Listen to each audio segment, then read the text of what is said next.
Hello student, welcome to Vijayshree physics. Student, पिछले class में हम लोगों ने कंडक्टर के बारे में देखा था, किस प्रकार से कंडक्टर चार्ज को स्टोर कर सकता है ना। इसके बारे में हम लोगों ने देखा था। तो कंडक्टर को यदि हम कनेक्ट करते हैं तो किस प्रकार से उसके चार्ज में लॉस या गेन होता है, एनर्जी में लॉस या गेन होता है, इसके बारे में हम लोगों ने देखा था। आज हम लोग कंडेंसर या कैपेसिटर के बारे में पढ़ेंगे। ठीक है, तो हम लोग समझते हैं कि कंडेंसर या कैपेसिटर होता क्या है।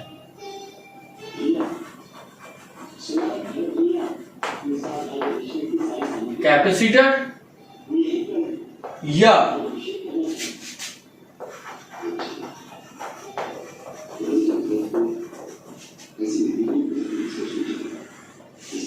या कंडेंसर है ना, कैपेसिटर या कंडेंसर।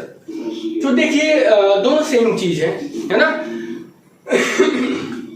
यदि हम बात करते हैं कैपेसिटर की, तो कैपेसिटर दो कंडक्टिंग प्लेट किसी भी शेप का है ना, दो कंडक्टिंग प्लेट जो कि किसी भी शेप का हो, उन दोनों प्लेट को एक दूसरे के करीब यदि हम लाते हैं है ना, तो वो एक कैपेसिटर बन जाता है। कंडीशन क्या है कि उसका एक प्लेट जो है वो अर्थेड होना चाहिए है ना, और एक प्लेट पॉजिटिवली चार्ज होना चाहिए। इससे क्या होता है कि दूसरे प्लेट पर जो अर्थ किए हुए हैं जिस प्लेट को, उस प्लेट पर चार्ज स्टोर होता है। तो मेनली कैपेसिटर है क्या? तो कैपेसिटर एक इलेक्ट्रिकल डिवाइस है जिसका यूज हम लोग चार्ज को स्टोर करने के लिए करते हैं। ये चार्ज स्टोर करके हम करते क्या है, तो आप देखिएगा कि जैसे फैन चला रहे हैं, तो फैन में जो कंडेंसर होता है वो क्या होता है, बहुत इंपॉर्टेंट रोल प्ले करता है फैन को रोटेट कराने में। अगर फैन रोटेट कर रहा है और उस पीरियड में आप कैपेसिटर को निकाल लेते हैं तो उसके रोटेशन पे कोई फर्क नहीं पड़ता, लेकिन फैन बंद है और कैपेसिटर उसके पास नहीं है तो वो रोटेट नहीं कर पाता है, क्योंकि इनिशियली जब वो स्टार्ट करता है तो उसको huge amount of potential difference चाहिए, और ये पोटेंशियल डिफरेंस कैपेसिटर यानी कंडेंसर ही प्रोवाइड करा सकता है। ठीक है, और यही कैपेसिटर जो है उसको पोटेंशियल डिफरेंस प्रोवाइड कराता है, जिससे वो उसको एक्सेलरेट करता है कुछ पोटेंशियल डिफरेंस पे, और उससे उसमें मोमेंट ऑफ उसका जो इनर्शिया है वो मोशन का हो जाता है, जिससे वो रेगुलरली उसको क्या करता है, कंटिन्यू करता है ना। तो हम लोग समझते हैं, पहले लिख लेते हैं कंडेंसर या कैपेसिटर है क्या।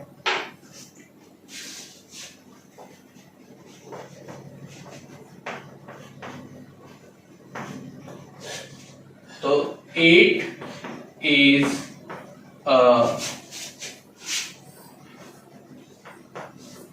device which is used to store the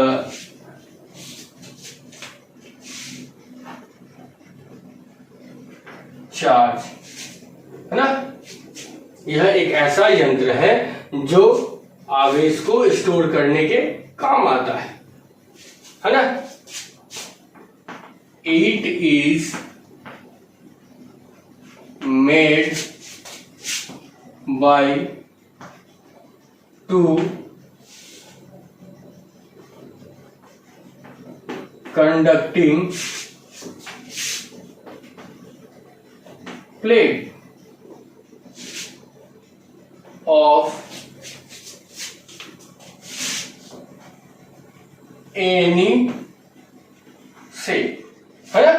दो कंडक्टिंग प्लेट जो किसी भी शेप का हो है ना, चाहे वो प्लेन हो, सर्कुलर हो, सिलेंड्रिकल हो है ना, किसी भी शेप का हो, कोई फर्क नहीं पड़ने जाता है। ठीक है, and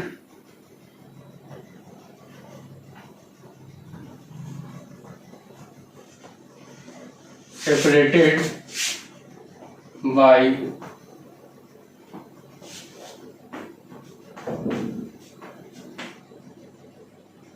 some distance, separated by some distance। ठीक है, उसका एक प्लेट जो होता है वो पॉजिटिवली चार्ज होता है और दूसरा प्लेट जो होता है अर्थेड हो जाता है ना। तो हम लोग क्या लिख देंगे इसका कि यह दो कंडक्टिंग प्लेट, दो चालक धातु के जो है प्लेट है उनसे मिलकर बना होता है, जो कि दोनों एक दूसरे से कुछ दूरी पर होते हैं। एक प्लेट जो होता है वन ऑफ देम इज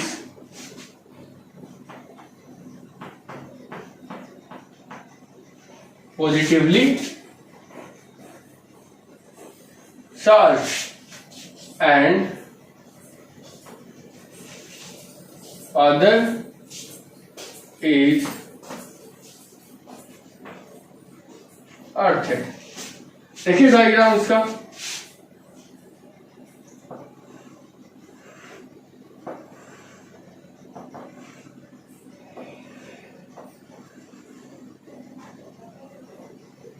ये एक प्लेट हो गया और ये दूसरा प्लेट हो गया।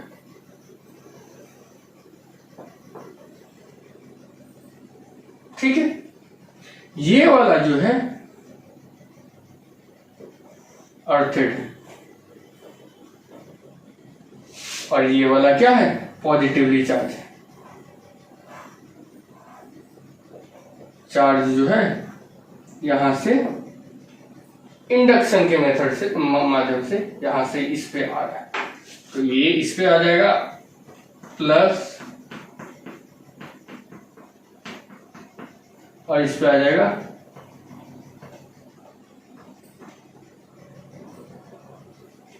नेगेटिव। ठीक है, तो ये हो जाएगा आपका पॉजिटिव प्लेट और ये हो जाएगा आपका नेगेटिव प्लेट, है ना। और यहां पर इसको अर्थ कर दिया गया, मतलब इसको इसका जो पोटेंशियल है वो क्या हो जाएगा, जीरो, है ना। अर्थेड मतलब हो जाता है जीरो पोटेंशियल। एक जो प्लेट है ये पॉजिटिव, ये चार्ज है, दूसरा क्या किया, न्यूट्रल। तो इसके पॉजिटिव चार्ज के प्रभाव, इसके फील्ड के कारण इस पे क्या हो जाएगा, ये वाला सरफेस पे नेगेटिव चार्ज आ जाएगा और इधर वाले सरफेस पे क्या आ जाएगा, पॉजिटिव चार्ज। तो पॉजिटिव चार्ज अर्थ से कनेक्ट किए तो पॉजिटिव चार्ज इसमें फ्लो चल जाएगा, तो इस पे नेगेटिव चार्ज क्या हो जाएगा, स्टोर होते जाएगा। जितना इस पे चार्ज देंगे उतना इस पे नेगेटिव चार्ज स्टोर होता है। तो ऐसे हम लोग देखते हैं कि किसी कैपेसिटर का, किसी भी कैपेसिटर का नेट चार्ज जीरो होता है, लेकिन अगर हम बात करते हैं तो दोनों प्लेट की चार्ज को हम लोग कंसिडर करते हैं, है ना। जिस पे जितना प्लेट होगा जितना चार्ज होगा उतना ही इस प्लेट पर भी चार्ज होगा। इस पे पॉजिटिव होगा, उस पे नेगेटिव होगा। हालांकि एक्चुअल में इतना नहीं होता है। हमने बताया था कि अगर इस पे क्यू है, इस पे प्लस क्यू है, तो क्योंकि इंडक्शन प्रोसेस होता है ना, अगर क्यू है तो अगर बीच में एयर रहता है तो एयर मीडियम का इस पे क्या हो जाएगा, minus Q into one minus one by के। जो भी मीडियम यहाँ पे है, अगर एयर है तो ठीक है, वन के ये माइनस क्यू आ जाएगा। अगर एयर के अलावा अगर कोई दूसरा है तो फिर उसका चार्ज जो है वो अदर हो जाएगा। ये इंडक्शन प्रोसेस में चार्ज का हम लोग देखे हुए थे कि किस प्रकार से एक दूसरे बॉडी पे चार्ज किस तरीके से आता है। जैसे फ्रिक्शन में क्या होता है, अगर ये प्लस क्यू है तो उधर क्या हो जाएगा, माइनस क्यू हो जाएगा। कंडक्शन में क्या होता है, Q A plus Q V by two, इस बॉडी पर भी और उस बॉडी पर भी क्या हो जाएगा, Q A plus Q V by two हो जाएगा। लेकिन इंडक्शन में क्या होता है, एक बॉडी पे क्यू है तो दूसरे बॉडी पे माइनस, अगर ये पॉजिटिव है तो ये नेगेटिव है, ये नेगेटिव होगा तो ये पॉजिटिव होगा। तो minus Q into one minus one by के क्या है, उसके जो मीडियम है, जो डाइलेक्ट्रिक मीडियम है ना, अगर डाइलेक्ट्रिक है इसके बीच में तो ठीक है, नहीं है तो फिर जो भी मीडियम होगा उसका डाइलेक्ट्रिक कांस्टेंट होगा। ठीक है, तो ये है कैपेसिटर। अब क्या है कि हम लोग चार्ज देते हैं, देखिए कैसे इसको चार्ज करते हैं। जैसे ही हम कैपेसिटर को हम लोग बैटरी से कनेक्ट करते हैं, पहले क्या होता है ना, जैसे हमने खरीद के लाया कंडेंसर, ठीक है, और कंडेंसर खरीद के लाने के बाद किसी फैन में लगा दिया। अब वो ऑलरेडी पहले से चार्ज है, ठीक है, चार्ज है, वो क्या कर देगा, एक बार में पूरा का पूरा चार्ज, देखिए वो देखे थे Q जो है डायरेक्टली प्रोपोर्शनल टू V, मतलब जितना ज्यादा चार्ज होगा उतना ज्यादा उसका वो पोटेंशियल डिफरेंस पैदा करेगा। तो जितना ज्यादा चार्ज है उतने पोटेंशियल डिफरेंस से वो क्या करता है, एक्सेलरेट करता है ना, और जिससे वो क्या होता है, मतलब वो एनर्जी जैसे ही इलेक्ट्रिकल डिवाइस को मिलता है वो क्या करता है, रोटेट करना स्टार्ट करता है। उसको इनिशियल में चाहिए उतना पोटेंशियल डिफरेंस वो दे देता है। तो देने के बाद ये तो पूरा तरह से खाली हो गया, ये कैपेसिटर पूरी तरह से खाली हो गया। तो खाली होने के बाद अब क्या होता है, जैसे ही वो सर्किट से जुड़ा हुआ है तो वो चार्ज लेता है और चार्ज लेने के बाद फिर से क्या करता है, स्टोर होता है। तो हर एक कंडक्टर की अपनी अपनी कैपेसिटी होती है, हम लोगों ने देखा था पिछले क्लास में कि उसकी जितनी कैपेसिटी होगी उस कैपेसिटी से वो स्टोर करेगा। और जैसे ही वो फुल्ली चार्ज हो जाएगा, चार्ज को जैसे ही वो पूरी तरह से चार्ज हो गया उसके बाद ये डिस्कनेक्ट हो जाएगा।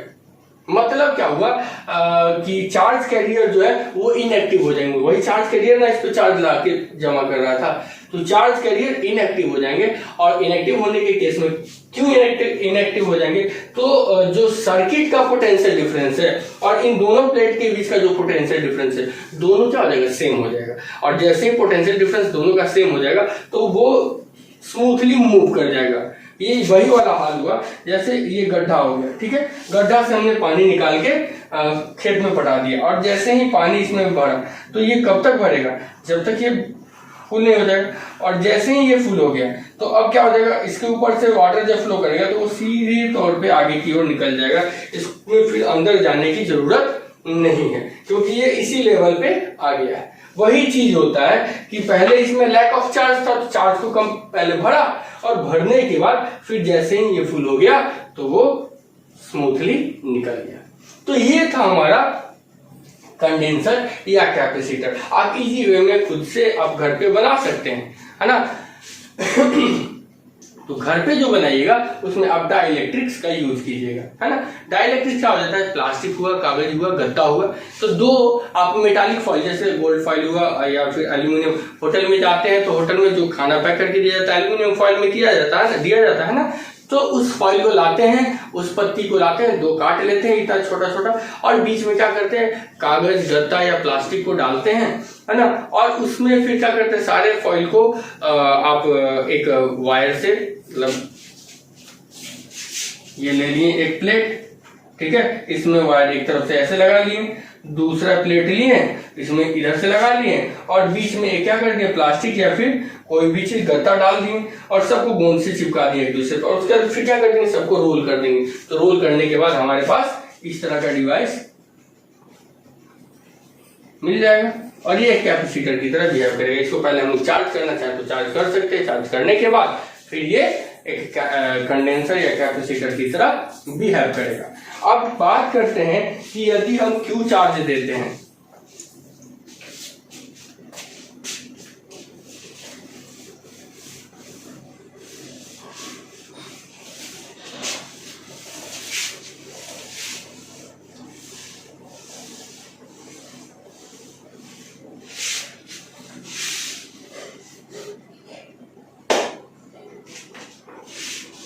यदि हम क्यू चार्ज देते हैं, है ना, चार्ज को भी पोटेंशियल डिफरेंस से उसको चार्ज करते हैं तो उसमें जो एनर्जी स्टोर होगा वो क्या होगा, तो हम जानते हैं जितना वर्क डन होता है वही एनर्जी के रूप में स्टोर होता है, वो हम लोगों ने देखा था, है ना। ये एनर्जी क्या हो जाएगा, क्यू डीवी, क्यू डीवी हो जाएगा और ये एनर्जी जो है डीई होगा। धीरे धीरे एनर्जी को जमा होते होते होते डीई जो है वो कंप्लीटली ई में कन्वर्ट हो जाएगा। तो इंटीग्रेट करेंगे, है ना, तो डीई इज इक्वल टू क्या हो जाएगा, क्यू की जगह हम क्या डालेंगे, क्यू इज इक्वल टू सी भी होता है ना, तो क्यू की जगह हम डाल देंगे सी वी डी वी, ओके, और इसको भी इंटीग्रेट कर देंगे, सी को बाहर कर लेंगे, डी का इंटीग्रेशन हो जाएगा, ई सी को बाहर किए तो integration of V D V, तो ई इक्वल टू क्या हो जाएगा, हाफ सी वी स्क्वायर, क्योंकि वी डी वी का क्या हो जाएगा, वी स्क्वायर बाई 2, ये आ जाएगा, है ना। अब यहाँ पर देखिए इसका अलग अलग फॉर्म देख सकते हैं, सी इक्वल टू क्या हो जाएगा, क्यू बाई वी, वैल्यू डालते हैं तो वी से एक वी कट जाएगा तो क्या हो जाएगा 1/2, सी के जगह पे डालेंगे Q v into V square, ये से ये कट गया तो 1/2 क्यू वी, ये हो गया, ठीक है। अगर हम v के जगह पे डालते हैं V इज इक्वल टू तो Q बाई C हो जाएगा। इसी को देखते हैं, E is equal to 1/2 C Q by V, तो Q square by V square, sorry C square, Q square by C square, तो एक स्क्वायर से कट जाएगा, तो E इज इक्वल टू क्या आ जाएगा, half Q square by C। ठीक है,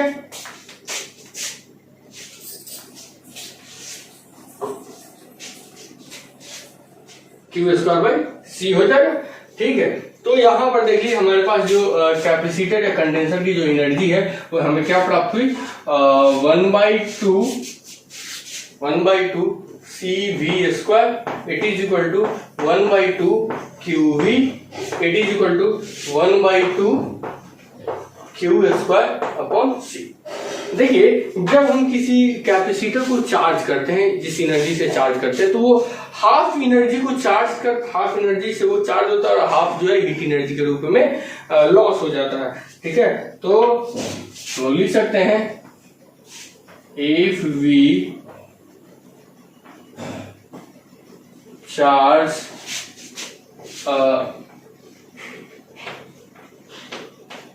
capacitor with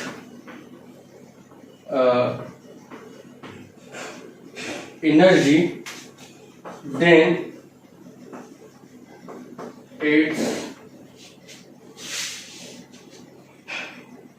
half of the energy is lost in the form of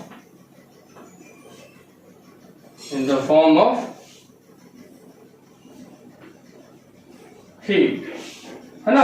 आधा जो है एनर्जी वो उष्मा के रूप में, यदि हम किसी कंडेंसर या कैपेसिटर को, संधारित्र को किसी ऊर्जा से, है ना, कोई भी एक्सटर्नल एनर्जी से चार्ज करते हैं, तो उसके ऊर्जा का आधा भाग जो है वो उष्मा के रूप में खर्च हो जाता है।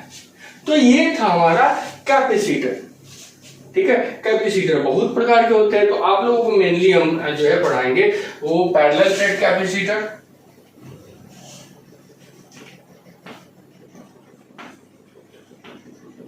पैरेलल प्लेट कैपेसिटर, दूसरा जो है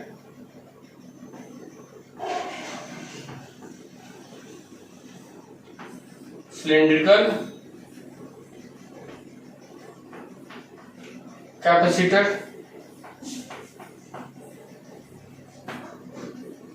स्फेरिकल,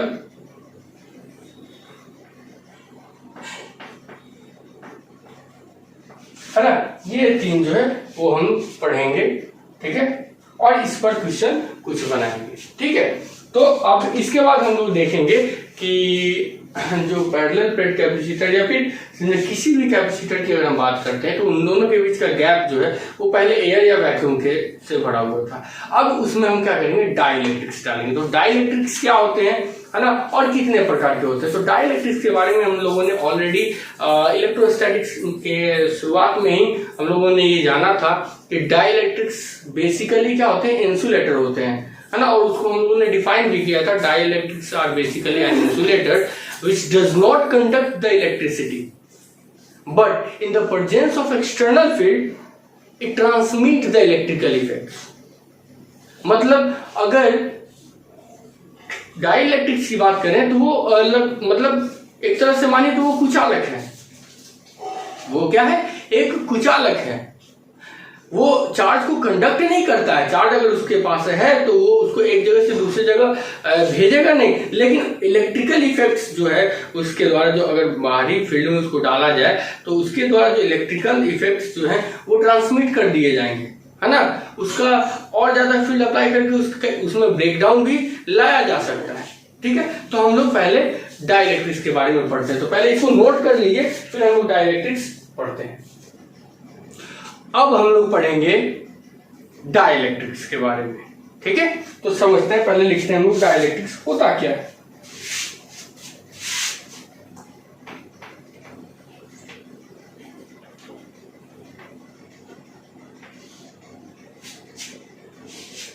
डाइलेक्ट्रिक्स, है ना।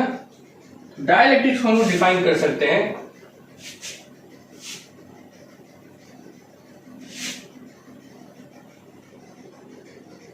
It is an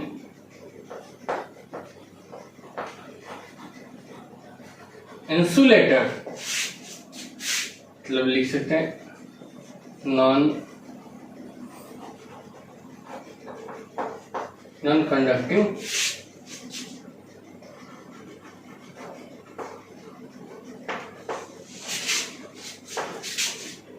it is an insulator which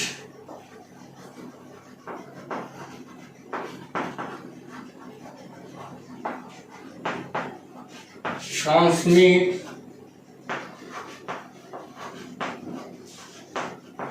electrical effects without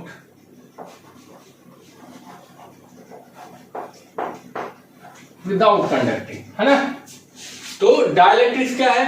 यह एक इंसुलेटर है, नॉन कंडक्टिंग मटेरियल है, जो बिना चालन किए जितने भी इलेक्ट्रिकल इफेक्ट्स हैं, है ना, विद्युतीय प्रभाव है, उसको स्थानांतरित कर देता है। ठीक है।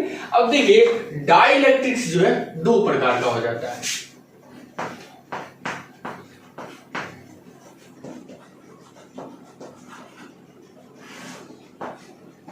ये दो प्रकार का, एक जो है आपको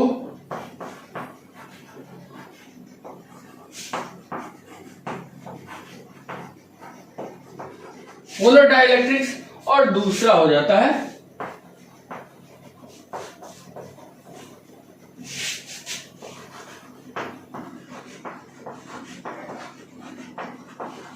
नॉन पोलर डाइलेक्ट्रिक्स।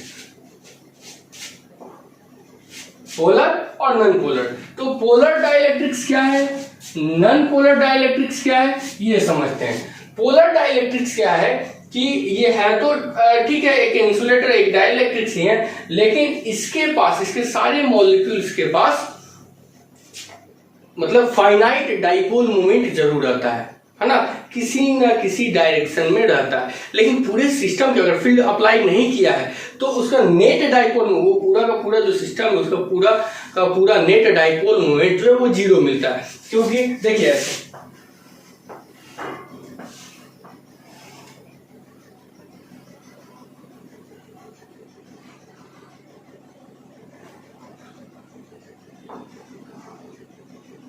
ठीक है, ये अगर मान लेते हैं प्लस है, ये माइनस, ये माइनस, ये प्लस, ये माइनस, ये प्लस, ये माइनस और ये प्लस।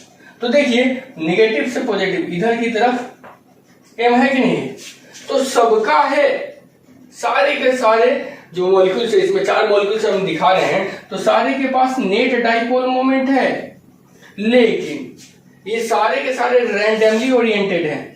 मतलब सबको अगर हम लोग जोड़ेंगे तो net dipole moment M net is equal to हो जाएगा 0। लेकिन जैसे ही कब है, जब इलेक्ट्रिक फील्ड हम लोग बाहरी एक्सटर्नल इक्वल टू 0, है ना, एक्सटर्नल इलेक्ट्रिक फील्ड इस पर नहीं लगा रहे हैं। लेकिन जैसे ही हम इलेक्ट्रिक फील्ड इस पर लगाते हैं, इस पर जैसे ही हम इलेक्ट्रिक फील्ड लगाते हैं तो ये एक डायरेक्शन में हो जाता है,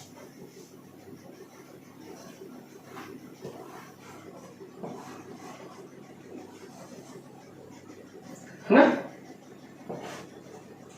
plus minus plus minus plus minus plus minus. Electric field इस डायरेक्शन में है ना, मैग्नेटिक मोमेंट जो है हमारा इस डायरेक्शन में आ जा रहा है, सॉरी मैग्नेटिक कर इलेक्ट्रिक डाइपोल मोमेंट जो हमारा माइनस से प्लस की तरफ चला जा रहा है। तो हम देख लीजिए, यहाँ पर देख लेते हैं हम लोग कि जैसे ही हम लोग इलेक्ट्रिक फील्ड लगाए, external electric field does not equal to 0, तो इसका जो एम जो है नेट मोमेंटम वो does not equal to zero, वो किसी ना किसी डायरेक्शन में अलाइन हो जा रहा है ना। तो पोलर डाइलेक्ट्रिक्स वही है, पोलर डाइलेक्ट्रिक्स जो है एक प्रकार के ये इस प्रकार के इंसुलेटर है, इस प्रकार के डाइलेक्ट्रिक्स हैं जो जिनके प्रत्येक मॉलिक्यूल्स के पास कुछ ना कुछ इलेक्ट्रिक डाइपोल मोमेंट होता है, लेकिन वो रैंडमली ओरिएंटेड होते हैं। इनके सारे मॉलिक्यूल्स रैंडमली ओरिएंटेड होते हैं, मतलब एक जैसे ही वो एक ही डायरेक्शन में, या तो क्लॉकवाइज या तो एंटी क्लॉकवाइज, सारे के सारे है ना इस तरीके से बनाते हैं डाइपोल मोमेंट कि उसका नेट डाइपोल मोमेंट, उस पूरे सिस्टम का नेट डाइपोल मोमेंट जीरो हो जाए, है ना। जबकि नॉन पोलर में ऐसा नहीं होता था। हम लोग पहले पोलर डाइलेक्ट्रिक्स के बारे में देखते हैं, है ना। तो उसको लिखते हैं, पोलर डाइलेक्ट्रिक्स को डिफाइन करते हैं।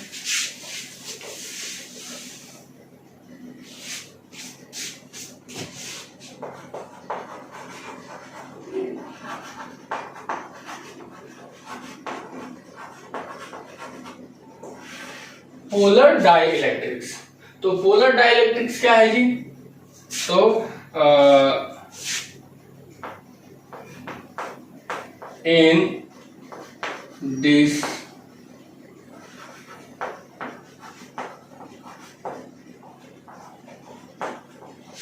dielectric, each molecules have a finite dipole moment, but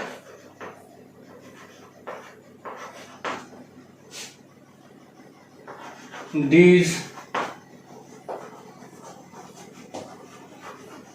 molecules are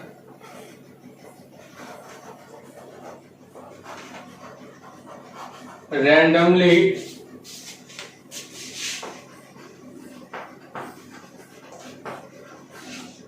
so the net dipole moment becomes zero, है ना। कि इस प्रकार के डाइलेक्ट्रिक्स के प्रत्येक कण के पास, प्रत्येक अणु के पास अपना एक द्विध्रुव आघूर्ण होता है, लेकिन वो इस प्रकार से सजे हुए होते हैं कि उनका पूरा जो नेट डाइपोल मोमेंट अगर हम लोग निकालते हैं तो हम लोगों को जीरो प्राप्त होता है। अब जैसे ही इलेक्ट्रिक फील्ड हम लोग लगाएंगे, है ना, जैसे as we apply an electric field dipole moments we got net dipole moments in a single direction, है ना। एज वी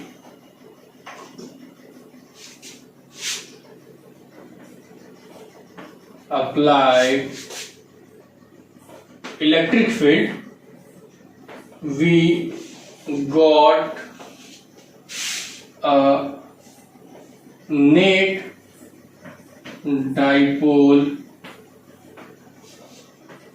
moment, है ना, in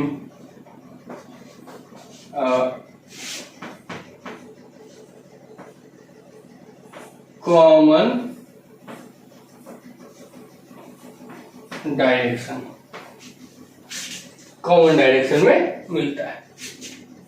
ठीक है, तो ये हो जाता है हमारा पोलर डाइलेक्ट्रिक्स। अब हम बात करते हैं नॉन पोलर डाइलेक्ट्रिक्स के बारे में। ठीक है,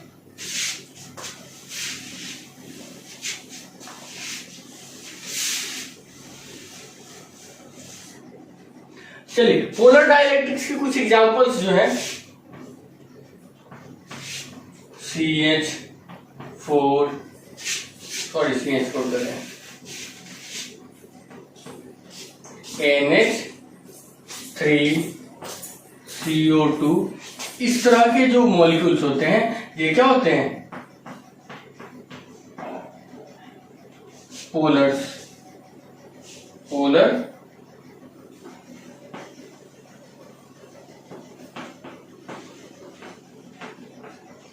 डाइलेक्ट्रिक्स होते हैं। ठीक है, डाइलेक्ट्रिक्स तो होते हैं लेकिन इनके पास अपना एक पोल होता है, डाइपोल होता है ना। और जैसे ही हम लोग इलेक्ट्रिक फील्ड लगाते हैं तो इनका किसी यूनिक डायरेक्शन में electric dipole moment, net dipole moment जो है वो किसी यूनिक डायरेक्शन में हम लोगों को प्राप्त होता है जो कि नॉन जीरो होता है। हम बात कर रहे हैं नॉन पोलर डाइलेक्ट्रिक्स की।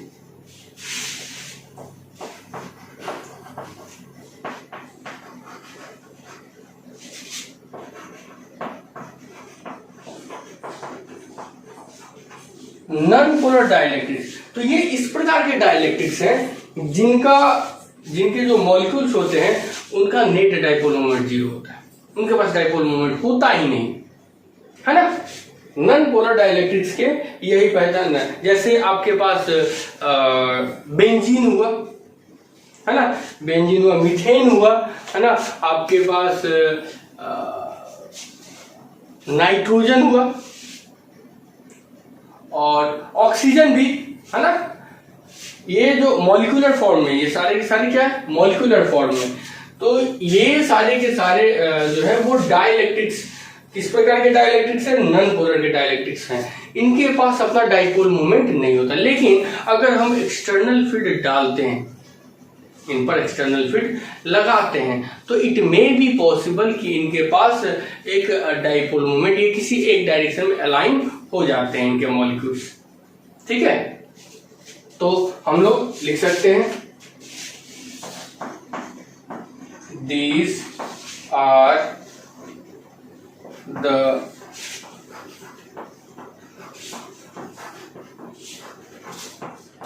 dielectrics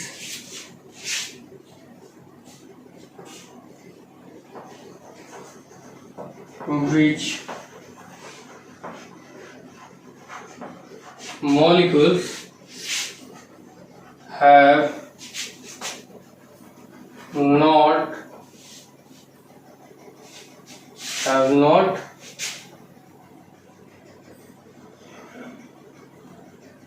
any dipole मोमेंट, है ना। इनके मॉलिक्यूल्स के पास डाइपोल मोमेंट नहीं होता है। ठीक है, मतलब जीरो डाइपोल मोमेंट होता है। बट इस पे भी अगर हम लोग फील्ड लगाते हैं तो फील्ड लगाने के बाद, है ना, बहुत स्ट्रॉन्ग फील्ड लगाने के बाद इनको हम लोगों को डाइपोल मोमेंट मिल जाता है। But if we applied a strong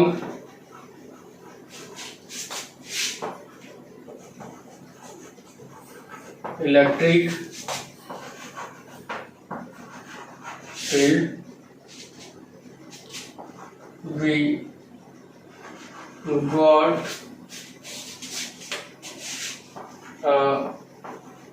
non-zero dipole moment, है ना। इस प्रकार की जो परावैद्युत है, डाइलेक्ट्रिक से हिंदी क्या हो जाता है, परावैद्युत। इस प्रकार के जो परावैद्युत है उनके मॉलिक्यूल्स के पास अपना कोई डाइपोल मोमेंट नहीं होता, अर्थात उनके पास जीरो डाइपोल मोमेंट होता है। इस कारण से उस पूरे सिस्टम का भी डाइपोल मोमेंट क्या हो जाता है, जीरो हो जाता है। लेकिन जब हम एक स्ट्रॉन्ग इलेक्ट्रिक फील्ड लगाते हैं, उस पर आरोपित करते हैं, तो हम लोगों को किसी न किसी डायरेक्शन में एक नॉन जीरो डाइपोल मोमेंट मिल जाता है। तो जनरली हम जितने भी नॉन कंडक्टिंग मटेरियल्स हैं, है ना, जो कि कंडक्ट नहीं कर सकते उनको डाइलेक्ट्रिक्स कहते हैं। लेकिन स्ट्रांगली हम लोग जो है अगर डाइलेक्ट्रिक्स बोलेंगे कि किसको कहते हैं, तो ये वाले, है ना, नॉन पोलर डाइलेक्ट्रिक्स जिसके पास अपना डाइपोल मोमेंट नहीं होता है, उस डाइलेक्ट्रिक्स को हम लोग ज्यादा प्रेफर करते हैं एज ए डाइलेक्ट्रिक्स, है ना। तो हम लोग लिख सकते हैं इस चीज को, देखिए एग्जाम्पल में इसको हम लोग डाल देंगे, है ना। सीओ कर रहे हैं, बेंजीन, है ना, मीथेन, उसके बाद ऑक्सीजन का मॉलिक्यूलर फॉर्म में ऑक्सीजन या नाइट्रोजन, ये हो जाएगा। ठीक है, ये नोट्स लिख लेंगे कि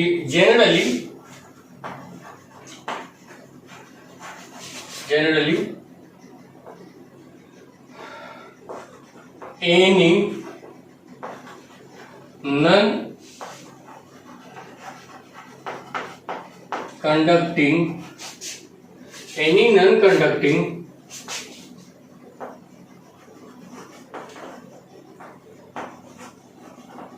materials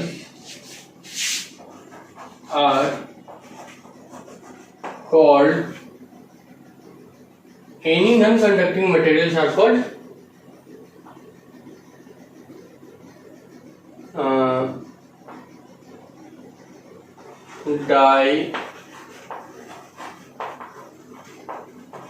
dielectrics, but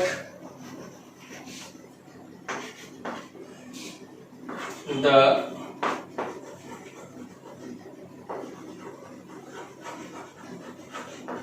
conductor with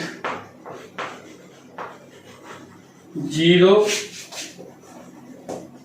dipole moment is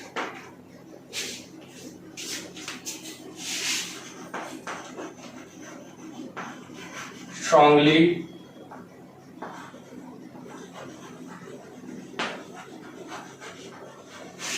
as